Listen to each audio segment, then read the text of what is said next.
Hi viewers.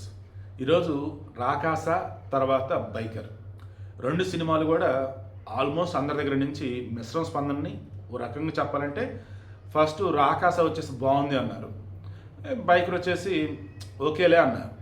ఇప్పుడు ఆదివారం వచ్చేసరికి బైకర్కి ఎక్కువ టికెట్లు అమ్ముడుపోతున్నాయి. రాకాస వచ్చేసి బాగుంది, బట్ బైకర్ వచ్చేసి ఎమోషనల్ డ్రామా అండ్ ప్రాక్టికల్గా ఉంది. అండ్ రాజశేఖర్ శర్వానంద్ మధ్య ఆ రిలేషన్ సినిమాలో ఆ ఎమోషన్ చాలా బాగుంది అన్నారు. రాకాస వచ్చేసి కొన్ని లాజిక్ అందమన్నమాట.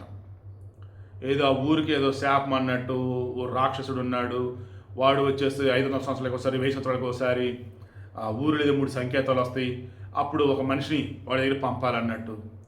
ఆ ఎండింగ్లో మళ్ళీ పసిపాపది బాగుండిద్ది అనమాట. సరే సినిమా మొత్తం రివీల్ చేయలే కానీ రాకాస బాగుంది, బైకర్ ఇంకా బాగుంది. ఇది నేను చెబుతున్నది కాదు, బయట బైకర్ అండ్ రాకాస రెండు చూసిన వాళ్ళు చెబుతుంది. ఓకే, నేనైతే బైకర్ చూడలేదు, రాకాస అయితే చూశాను. ఇట్స్ గుడ్ ఎంటర్టైన్మెంట్ అంతే. బట్ ఆ హీరోయిన్ నయన్ సారిక అని ఎవరు, ఆ అమ్మాయి చాలా బాగుంది. పొట్టిగా ఉన్నా కానీ ఆ ఎక్స్ప్రెషన్స్, ఆ వీరబాబుని ఇష్టపడిన విధానం అవన్నీ బాగున్నాయి.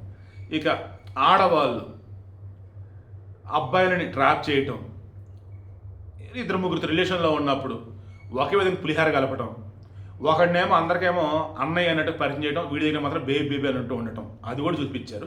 ఈ సోషల్ మీడియాలో ఎవరిని పడితే నమ్మొద్దు, అండ్ బయట ఫ్రెండ్స్ నిజమైన మనకి ఉండేవాళ్ళు అలానే మనం ప్రేమించిన వాళ్ళు లైఫ్లో కాపాడుకుంటారు అన్నట్టు. లైక్ రాకాస మూవీ డిఫరెంట్ వేలో ఉంది. అండ్ ఆమె డైరెక్టర్ మానస శర్మాన, ఆమె మాత్రం బాగా వైరల్ అవుతుంది. ఆమెకు సంబంధించిన పిక్స్ కానీ ఇంటర్వ్యూ అన్నీ కూడా. మేబీ ఆమె ఇంట్రోవర్ట్ అని ఉంటుంది. ఇంట్రోవర్ట్ అయ్యుండి ఇంత బాగా డైరెక్షన్ ఎలా చేసింది అన్నది అదొకటి ఆశ్చర్యం నాకు. బట్ బయట కూడా మరి కెమెరా అంటే ఫీర్ అనుకుంటా ఇబ్బంది పడుతూనే ఉన్నారు ఆమె. బట్ సెకండ్ మూవీ నుంచి అలా ఉండకుండా కెమెరా ముందు కూడా బాగా ఉంటారని అనుకుంటూ ఉన్నా. బైకర్ మూవీ అయితే మాత్రం చాలా ఎమోషనల్ బాగుంది. అండ్ చాలా రోజుల తర్వాత రాజశేఖర్ ఇటువంటి క్యారెక్టర్ చేయటం అందరికి బాగా నచ్చింది అంటున్నారు. సో శివప్రసాద్ ఛానల్లో ఇస్తున్నా. రెండు సినిమాలు బాగున్నాయి, రెండింటిలో కూడా కలెక్షన్స్ కూడా ఆల్మోస్ట్ ఈక్వల్ అని కొడుతున్నాయి. సండే వచ్చేసరికి బైకర్ పికప్ అయిందని అంటున్నారు. కారణం ఆ సినిమాలో emotional drama, bike racing, and రాజశేఖర్కి తర్వాత శర్వానంద్కి మధ్య వచ్చేసి ఎమోషనల్ సీన్స్ కొన్ని అవన్నీ బాగున్నాయి అని అంటున్నారు.